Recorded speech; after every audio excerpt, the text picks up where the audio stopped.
morning one and all. Today is 12th October 2021 and we'll be taking session on mobile computing, propagation of signals and requirement of modulating the signals. Wireless propagation of signals faces many complications. These we have already seen unguided transmission wireless propagation signals. These signal faces many complications. Mobility renders reliable wireless transmission much more difficult, and the antenna height and the size at the mobile terminal is generally quite small. So these are some of the problems which are faced in case of the wireless propagation. कि antenna की height कम होती है, size height और size जो है antenna का कम होता है, टावर्स जो है अवेलेबल नहीं रहते हैं, मोबिलिटी के टाइम पे वायरलेस ट्रांसमिशन जो है वो डिफिकल्ट होता है, और कुछ प्रॉब्लम्स जो होती हैं वो फेस करते हैं वायरलेस प्रोपगेशन सिग्नल्स जब हम यूज करते हैं. Now the properties of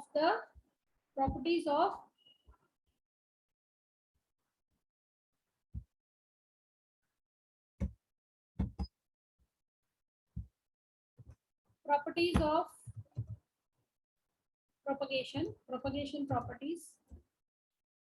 Obstacles in the vicinity of the antenna, a significant influence on the propagated signals. As we have already talked कि जब हम इसके signal distortion की जो बात कर रहे हैं, there are some complications when we are talking about wireless communication. So in the vicinity of the antenna के आसपास जितना है वो कुछ obstacles होने के कारण propagation of signals में प्रॉब्लम होता है, डिस्टॉर्शन होता है, सिग्नल्स वीक हो जाते हैं, उसका स्ट्रेंथ वीक हो जाता है.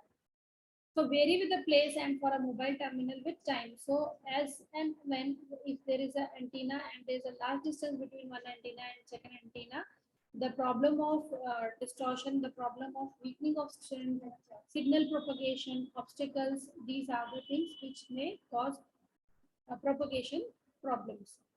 Line of sight propagation between the transmitter and the receiver. The line of sight propagation मतलब transmitter और receiver के बीच में जो signals travel होते हैं, that is line of transmission. So transmission of signals without refraction, diffraction or scattering अगर होता है, direct communication from source to destination, then there is no distortion, there is no strength weaknessing. So in case of light of sight propagation, there are problems with the refraction. मतलब surface के ऊपर पड़ता है, reflect होता है, refract होता है, कुछ एब्जॉर्ब हो जाता है, डिफ्रैक्शन होता है, स्कैटरिंग हो जाता है, स्ट्रेंथ जो है वो सिग्नल जो आ रहा है वो डिस्ट्रीब्यूट हो जा रहा है. These are some of the problems. So spherical radiation pattern and line of sight signal strength. Spherical radiations अगर spherical form में pattern रहता है and line of sight signal strength, let's talk about this. So it decreases as the square of the distance from the transmitter in the free space. So these when it is in a form of a spherical radiation is in the form of a spherical pattern, then the distance from the transmitter it reduces with the square value से घट जाता है. Large distances the radiated power is distributed over a large spherical surfaces. तो क्या किया जाता है, ये जो प्रॉब्लम है रिफ्रैक्शन का, डिफ्रैक्शन का, इसको रिड्यूस करने के लिए spherical type of radiation pattern बनाया गया है, जहाँ पर रेडिएशन जो है वो रेडिएशन का जो पावर है वो रिड्यूस नहीं हो पाता. सो उसको स्ट्रेंथनिंग करने के लिए, उसको मेंटेन करने के लिए large distances use the radiated power is distributed over large spherical surface area. तो लार्ज स्फेरिकल सरफेस एरिया जो हमने देखा था कि ओवल शेप में, स्फेरिकल शेप में जो रहता है वो यूज किया जाता है.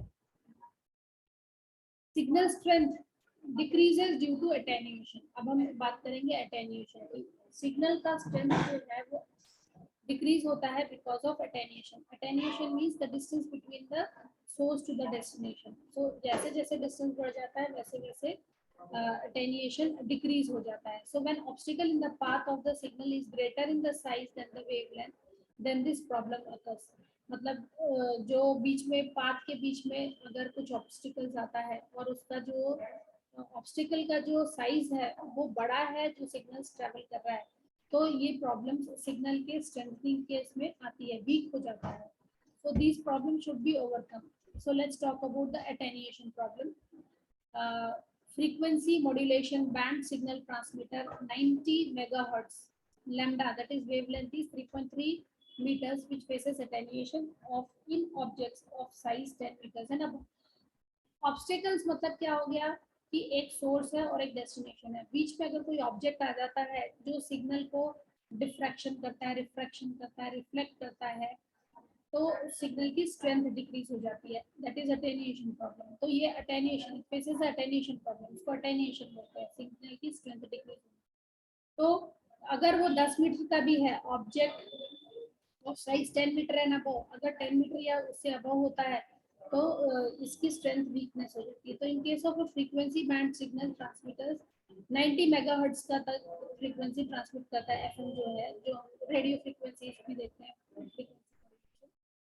तो attenuation problem आता है। In case of GSM 900 megahertz, that lambda is greater than equal to 33 centimeters, wavelength is 33 centimeters. So signal then it will face attenuation in objects of size greater than 1 meter. अगर 1 metre तक का size है, where lambda is equal to approximately 33 centimeters. So in that case also GSM technology, where it provides 900 megahertz of frequency, there is a problem with the attenuation, signal attenuation. Scattering is another problem, scattering of signals from an obstacle. हम अभी क्या पढ़ रहे हैं? We are learning what are the problems through which the signal strength decreases. Okay, distance, distortion, obstacles, these are some of the things which are responsible for decreasing the strength of the signal. So scattering of signal from an obstacle of size equal to or less than the wavelength. अगर obstacle का size बराबर है या wavelength के बराबर है तो scattering के प्रॉब्लम होता है। Scattering means what? The signal when signal is puts on the or it is on the surface of the obstacle, जब सिग्नल ऑब्स्टेकल के सरफेस के ऊपर आता है, when it touches the surface of the obstacle, then it radiates, it scatters. Okay, so GSM signal may about 33 centimeters in the wavelength, it is scattered by an object of 30 centimeter or less. So there is a problem with the scattering, so decreases the signal strength. This is again a problem. हमने scattering देखी, reflection देखा, diffraction देखा. Okay, because of these attenuation problem arise हुए, signal का strength decrease हुआ. These are some of the problems with the wireless communication. देखो जैसे scattering हो रहा है, ये यहाँ पर हमारे पास में एक object आ गया, wavelength of incoming signals that is equal to 33 centimeters. अगर इसका object का wavelength जो है 33 centimeters है, lambda की value 33 centimeters है, तो प्रॉब्लम क्या हो रही है? स्कैटरिंग की। स्कैटरिंग समझ में आता है? देखो ये ऐसा स्कैटरिंग है, ऐसे सिग्नल जो है वो बढ़ जाता है, ये सिग्नल सरफेस के ऊपर पड़ा, ये ऑब्स्टेकल है, इस ऑब्स्टेकल की वेवलेंथ 33 सेंटीमीटर है, ये ट्रांसमीटर है, रिसीवर है। So from transmitter, if GSM technology is used with a 900 megahertz frequency, transmitter से रिसीवर के ऊपर डायरेक्टली अगर ये जा रहा है तो ये रिसीव कर लेगा, strength of the signal will be retained, at least थोड़ा सा डिक्रीज होगा because of the attenuation problem in the air. यहाँ पर रिसीव कर लिया सिग्नल, ट्रांसमीटर से रिसीवर के ऊपर सिग्नल रिसीव किया अगर ये डायरेक्ट आ रहा है, but in case suppose if there is an object in between, obstacle in between, so there is a problem of the scattering. हाँ, तो ये स्कैटरिंग का प्रॉब्लम क्यों आ रहा है? क्योंकि ऑब्जेक्ट जो है वो सिग्नल्स को ले रहा है, अगर ये एब्जॉर्ब कर लेता है तो रिफ्लेक्शन का प्रॉब्लम आ जाए, अगर ये रिफ्लेक्ट करता है, ये देखो रिफ्लेक्ट कर रहा है, ये स्कैटर कर रहा है, स्कैटर मतलब सिग्नल्स को डिस्ट्रीब्यूट करते जा रहा है। जैसे अगर यहाँ पर एक आप यहाँ से अगर एक मिरर रखते हो और यहाँ पर मिरर के ऊपर अगर हमारे पास में सनलाइट की सन की रेस पड़ती है तो फिर वो क्या होता है? स्कैटर होती है, तो उसकी वजह से पूरी तरह से उजाला आ जाता है। तो scattering means what? The radiation when touches the object, surface object, it is distributed and the strength of the signal decreases. So यहाँ पर रिसीवर के पास में जब ये पहुंचेगा तो सिग्नल का स्ट्रेंथ डिक्रीज हो जाएगा, because in between the signal is scattered because of the object in the obstacle. Another problem is diffraction, जो हमने देखा था, diffraction of signal. Signal bends as a result of diffraction from the edge of an obstacle of size equal to or less than. the wavelength. So GSM signal of wavelength 33 centimeter will diffract from an object of 33 centimeter. Diffraction means bendy हो जाता है. Diffraction is it bends the signal when touches the corner of the. देखो ये जो है object है, इस object के कॉर्नर पे पड़ा तो ये सिग्नल यहाँ से यहाँ तक गया तो इसने बेंड कर दिया इसको. सिग्नल जो है वो बेंड हो गया बिकॉज ऑफ दिस ऑब्जेक्ट. और ये ऑब्जेक्ट छोटा सा ही ऑब्जेक्ट है, 33 सेंटीमीटर का वेवलेंथ है इसका. इतने छोटे ऑब्जेक्ट के कारण भी सिग्नल जो है वो डिफ्रेक्ट हो गया. Diffraction means what? Bending of the signal. जो ऑब्जेक्ट के ऊपर पड़ रहा है सिग्नल अपनी लाइन छोड़ देता है. जो इसकी स्ट्रेट लाइन है, लाइन ऑफ पाथ जो रहता है, लाइन ऑफ सिग्नल का जो पाथ है वो चेंज हो गया, वो डिफ्रेक्ट हो गया यहाँ पर. This is also the problem with this also decreases the strength of the signal. Reflection क्या करता है? Signal reflected from the surface of an obstacle, the earth surface or a water body of a size greater than the wavelength of the signals. With the GSM technology 900 megahertz frequency रहती है, 33 wavelength है signal, the transmitter signal reflects from an object of size 10 meters and above. देखो ये अभी diagram, ये reflection के case में क्या है? ट्रांसमीटर जो है जो जीएसएम टेक्नोलॉजी यूज कर रहा है जिसकी 900 मेगाहर्ट्ज फ्रीक्वेंसी है, रिसीवर के पास में रिसीव करता है. अगर ये स्ट्रेट लाइन से आ रहा है तो देखो ये फॉर्मूला जो है ये पूरा सिग्नल का स्ट्रेंथ जो है वो मेंटेन करके रखता है. डायरेक्ट अगर ट्रांसमिट हो रहा है तो कितने सेकेंड्स में, कितने माइक्रो सेकेंड्स में receive, and the strength of the signal is maintain. 3.33 micro seconds में पहुंच रहा है. बट सपोज अगर एक ऑब्स्टिकल बीच में आ जाता है जिसके ऊपर ये बिल्डिंग और a lake that is greater than 10 metre, the wavelength of the incoming signal, तो ये 120 डिग्री से बेंड हो गया. That is there is a reflection. Reflection कैसा होता है? हमने फिजिक्स में पढ़ा था. Reflection, diffraction, scattering. ये सरफेस के ऊपर पड़ा, यहाँ से ये डिफ्रेक्ट हो गया. तो ये रिफ्लेक्शन का एंगल कितना बना है? 120 डिग्री का. 120 डिग्री से ये रिफ्लेक्ट हो गया. जब ये रिफ्लेक्ट हुआ तो यहाँ पर हमारे पास में टाइम ज्यादा लगा because it covers more distance. यहाँ से यहाँ तक का डिस्टेंस और यहाँ से यहाँ तक का डिस्टेंस. तो time taken to cover up this distance increases. As the time decreases the strength of the signal decreases. So time increase हो गया. अगर डायरेक्टली टाइम इंक्लूड करते हैं ये वाला जो रिफ्लेक्टेड सिग्नल है तो 3.85 माइक्रोसेकेंड्स टाइम लग रहा है. जबकि अगर ये डायरेक्ट आ रहा है, ये डायरेक्ट सिग्नल आ रहा है तो 3.33 microseconds. See the difference, 85 microseconds and 33. 85 जब रिफ्लेक्शन हो रहा है तो टाइम ज्यादा लग रहा है. टाइम ज्यादा लग रहा है तो सिग्नल जो है because of reflection of the signal it take more time to reach at the receiver. Because of that the strength of the signal decreases. जितना ज्यादा समय लगेगा उतना सिग्नल का स्ट्रेंथ जो है वो डिक्रीज होगा. जितना कम समय लगेगा सिग्नल का स्ट्रेंथ जो है वो मेंटेन रहेगा. Delayed reach of reflected signals. So delay more pronounced in case of the multi-hop path. Multi-hop मतलब क्या होता है? कूदना. Hopping means एक जगह से दूसरी जगह जंपिंग करना. तो अगर बहुत सारे बीच में ऑब्स्टिकल्स हैं या उसको हॉप करना पड़ रहा है, जंपिंग मारना पड़ रहा है या टावर्स ज्यादा है तो that may create problem with the delay. So distorts wavelengths, causes misrepresentation of the information encoded in the signal. So these are some of the problems: scattering, diffraction, okay, attenuation, distortion. ये problems को किस तरह से eliminate करेंगे? So elimination of signal distortions due to delays. Delays मतलब time जहाँ ज्यादा लग रहा है, जहाँ टाइम ज्यादा लगेगा वहाँ स्ट्रेंथ सिग्नल का डिक्रीज होगा. जैसे आप डिस्कस, तो इसको एलिमिनेट करना है, इसको रिमूव करना है. इसको रिमूव करने के लिए क्या करेंगे? By digital signal processing techniques, the distortions due to delays from the direct and multiple path can be recovered. So recovers the original signal. So instead of using the electromagnetic signals, the signals nowadays are being used as a digital signals. Digital signals जो है वो travel हो रहे हैं. So by digital signal processing techniques, digital signal processing की technique के through distortions due to delays, delay के कारण delay जो हो रहा है उसके कारण डिस्टॉर्शन हो रहा है, that can be eliminated if the signals travels in the form of a digital signal instead of electromagnetic signals. Electromagnetic की जगह क्या न्यू टेक्नोलॉजी है? Digitalisation. Digital, so it recovers the original signal. अब digital की बात की हुई है तो क्या करता है ये? एक एनालॉग सिग्नल्स रहता है, एक डिजिटल सिग्नल्स रहता है। तो मॉड्यूलेशन का काम क्या है, जो हमने लास्ट क्लास में पढ़ा था मॉड्यूलेशन की modulation.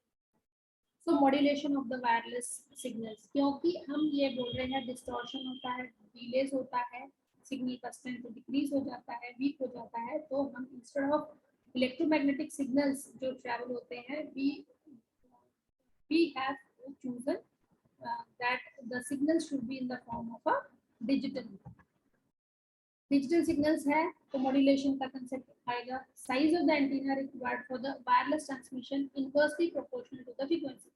Lambda is inversely proportional to the size of the antenna.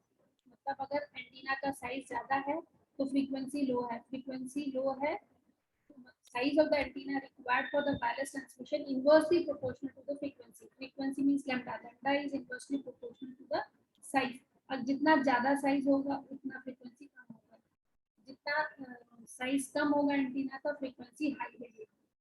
Okay, so it is inversely proportional. तो वॉइस सिग्नल्स फ्रीक्वेंसी जो हम बात करते हैं, मैं जो बोल रही हूँ, अगर मैंने माइक हटाकर सिंपल बोला, जो मैं बोल रही हूँ वो आपको सुनाई नहीं देगा विदाउट दिस। अभी हम जो कम्युनिकेट कर रहे हैं that is digital communication, digital signals pass हो रहे हैं आपको। तो मैं जो बोल रही हूँ वो एनालॉग के फॉर्म में है। एनालॉग किस में कन्वर्ट हुआ, स्पीकर पे गया, स्पीकर पे टच हुआ, माइक पे गया, माइक पे टच हुआ, माइक के थ्रू जो एनालॉग सिग्नल्स है उसको इसने डिजिटल में कन्वर्ट किया। आपके पास में सिग्नल्स जो है स्पीकर पे आया, और स्पीकर पे आने के बाद वो फिर से डिजिटल सिग्नल्स जो है वो किस फॉर्म में कन्वर्ट हो गए, एनालॉग फॉर्म में। तो जब ये कन्वर्शन होता है from analogue to digital, the process is called as modulation, and from digital to analogue the process is called as demodulation. पर अगर हमने ये मॉड्यूलेशन डीमॉड्यूलेशन कंसेप्ट यूज नहीं किया, डिजिटलाइजेशन कंसेप्ट यूज नहीं किया, अगर मैं ऐसे ही यहाँ से चिल्लाऊंगी बिना हेडफोन माइक स्पीकर के और जो हमने टेक्नोलॉजी यूज की है, क्या आपको मेरी आवाज आएगी? मेरी आवाज नहीं आएगी, क्योंकि सिग्नल का strength as the distance increases, as the distance increases the strength of the signal decreases and at one point it becomes zero। मैं यहाँ पर चिल्लाऊंगी तो भी आपको सुनाई नहीं आएगा, समझ में आया? अगर मैं माइक के अंदर बोल रही हूँ तो आपको सुनाई आएगा, क्योंकि यहाँ पर सिग्नल्स जो है वो ट्रैवल हो रहे हैं डिजिटल फॉर्म में, and through digital form it is being received at the receiver end. So अगर हम वॉइस सिग्नल की बात करते हैं, voice signals frequencies between 0.1 kilohertz to 8 kilohertz, and the music signal frequencies like between 0.1 kilohertz to 16 kilohertz तक vary करता है। तो जो हम बात करते हैं उसकी फ्रीक्वेंसी बैंड क्या है, 0.1 किलोहर्ट्ज टू 8 किलोहर्ट्ज।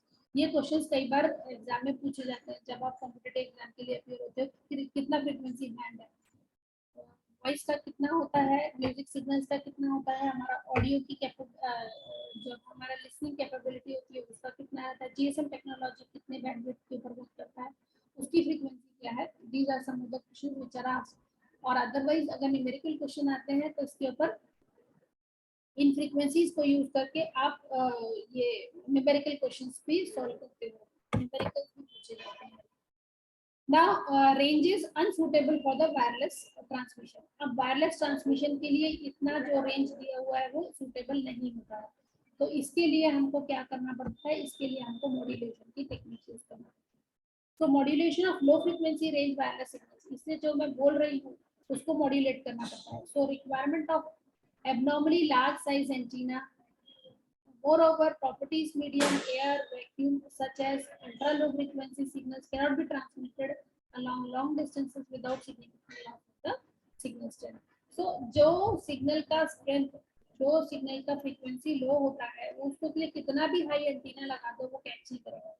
तो अगर मैं बोल रही हूँ कि मैंने यहाँ पर बहुत बड़ा एंटीना लगा दिया है और मैं सिंपल एनालॉग सिग्नल्स जो है मेरे पास में उसको अगर मैं सेंड करना चाहूँ तो वो नहीं होगा, क्योंकि फ्रीक्वेंसी इतनी लो है कि वो कैच ही नहीं कर पाएगा एंटीना। तो क्या किया जाता है, उसका सोल्यूशन क्या है कि मॉड्यूलेशन टेक्निक यूज करना, means analogue signal should be converted to digital। So now comes the topic as modulation।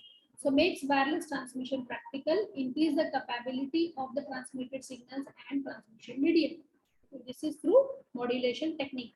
So wireless transmission को practical बनाना है, उसकी कैपेबिलिटी को, सिग्नल्स की कैपेबिलिटी को, जो ट्रांसमिटेड सिग्नल्स है और ट्रांसमिशन मीडियम है उसको इंक्रीज करने के लिए we use the concept of modulation.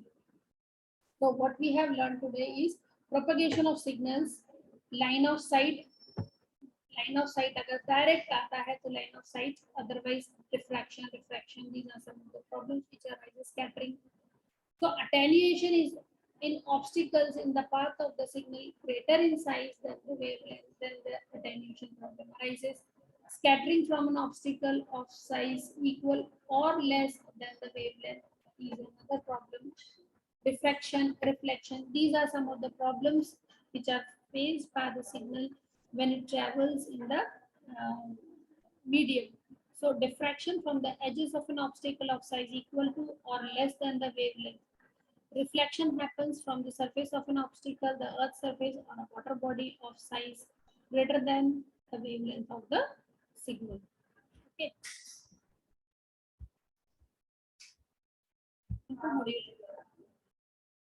Okay, we'll begin with introduction to modulation methods. Modulation methods. What are the different modulation methods which are used to strengthen the signals? So the process of varying one signal called the carrier according to the pattern provided by another signal, that is modulating signal.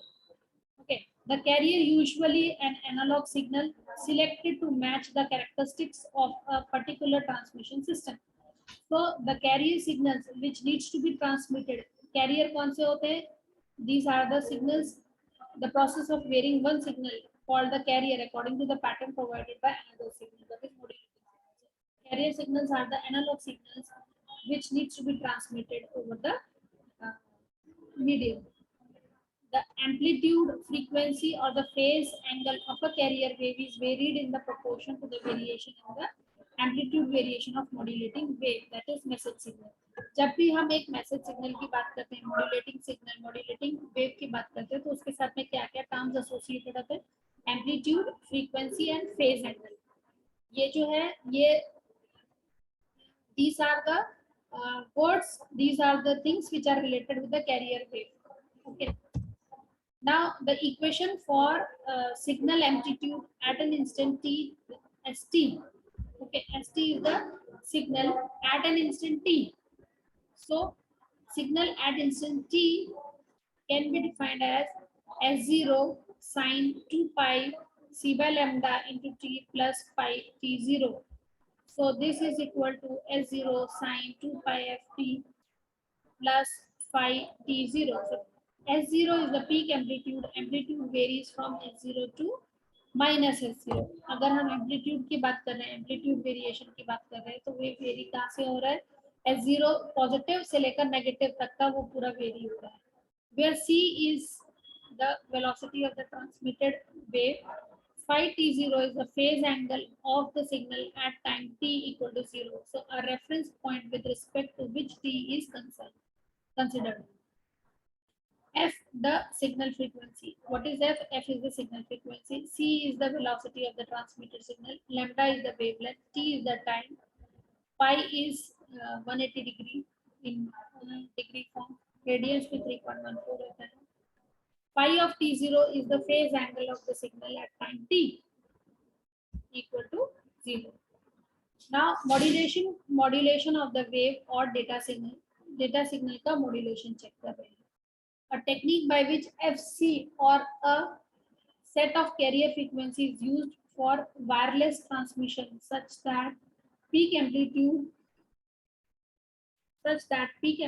SC0, frequency FC, phase angle phi CT0 varies with the time t in proportion to the peak amplitude of the modulating signals, which is SMT.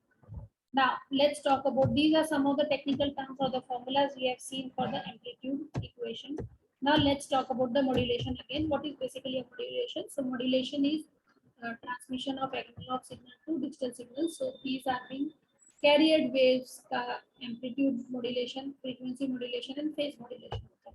So, this modulation is being divided into three categories. Amplitude modulation, if amplitude of carrier wave is varied. Frequency modulation करना पड़ता है अगर frequency very करती है. Phase modulation करना पड़ता है अगर फेज वेरी होता है. फेज मतलब angle to which it is being distorted, ये चेंज किया उसने. फ्रीक्वेंसी डिक्रीज हो रही है तो फ्रीक्वेंसी का, और अगर एम्पलीट्यूड डिक्रीज हो रही है तो एम्पलीट्यूड को जो वेरी हो रहा है उसको मॉड्यूलेट करने की जरूरत होती है। तो let's begin with the amplitude modulation. देखो ये कैरियर फ्रीक्वेंसी है, that is our source signal. Source signal किस फॉर्म में है? It is in the carrier form. Now check the frequency of the carrier frequency of the source signal. Now modulating का frequency देखो कितना ये हो गया, फ्रीक्वेंसी कितना लो हो गया है। Amplitude modulation frequency, amplitude modulation frequency, so this is f of c is the original carrier frequency, f of c minus fm and f of c plus fm, this is the original one।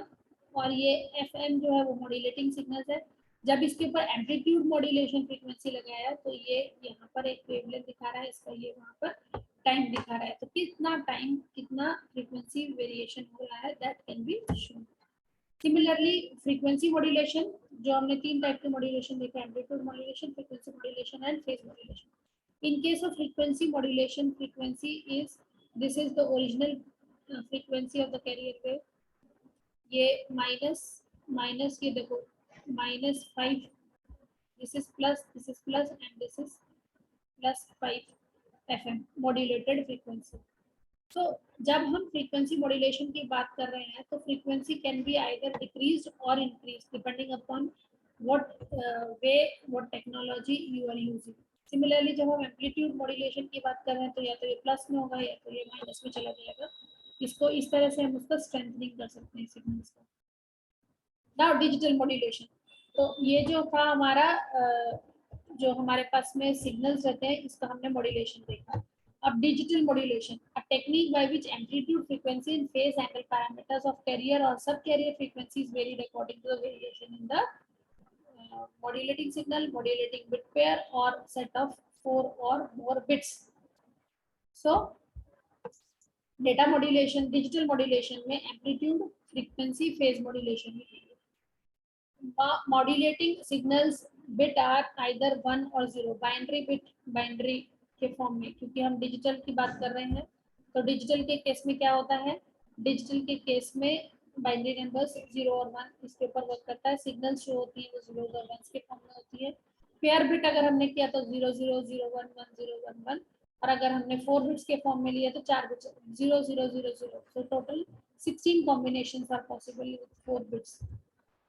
Digital modulations of ones and zeros कैसे होगा, इसको बोलते हैं ASK, amplitude shifted keying if as पर 1 और 0 amplitude of carrier varied. FSK, frequency shifted keying if as पर 1 और 0 frequency varied।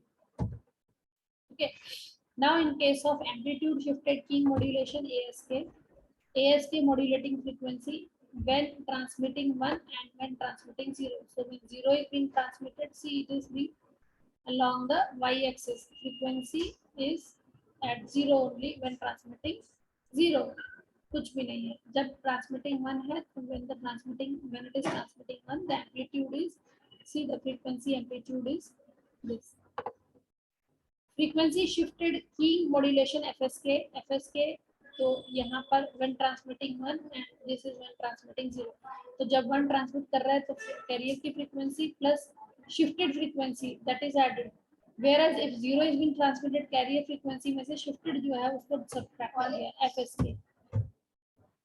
phase modulation of ones and zeros, binary phase shifted keys PSK, which is 0 to 180 degree as per 1 or 0 phase। अगर 0 degree है तो as per 1 angle varied और 180 degree है 0। So Gaussian minimum phase shifted keys GMSK if change from 1 to 0 or and 180 degree varied if the change from 0 to 1, and then using minimizing technique for filtering introduced high frequency component of BPSK. This is BPSK. This is carrier frequency. This is after modulation output. So when transmitting 0 जो हमने देखा था, and when transmitting 1, and here when it receives, this receives at the frequency when transmitting 0 and when transmitting 1। So phase modulation of ones and zeros, quadrature phase shifted keys QPSK और BPSK, मतलब 2 bit ले रहे हैं हम 0001 1011। तो जब देखो quadrature use कर रहे हैं तो 4 कॉम्बिनेशन है तो डिवाइडेड बाय 4, एंगल्स इससे वेरी होगा। अगर हम इसको ऑक्टेट करते हैं, ये QSK हो गया, ये बिट हमारे पास में देखो 11100001, इसको डिनोट किया, ये QPSK मॉड्यूलेटेड आउटपुट आ गया। इसी तरह अगर हमने 8 बिट का लिया PSK, तो पेयर 8 बिट का, 8 बिट मैक्सिमम रहता है 1111, 1 2 0, okay, so divided by 8, this is divided by 8. So quadrature amplitude modulation, QAM modulation, so quadrature amplitude modulation, quadrature phase shift key 16 का लिखेंगे। Okay, so we have seen amplitude, frequency and phase modulation, amplitude modulation of analog signals, frequency modulation of analog signals, digital modulation, PSK, GMSK, QPSK, ASK, FSK, 8 PSK and 16 to the QAM. Now we end the today's session.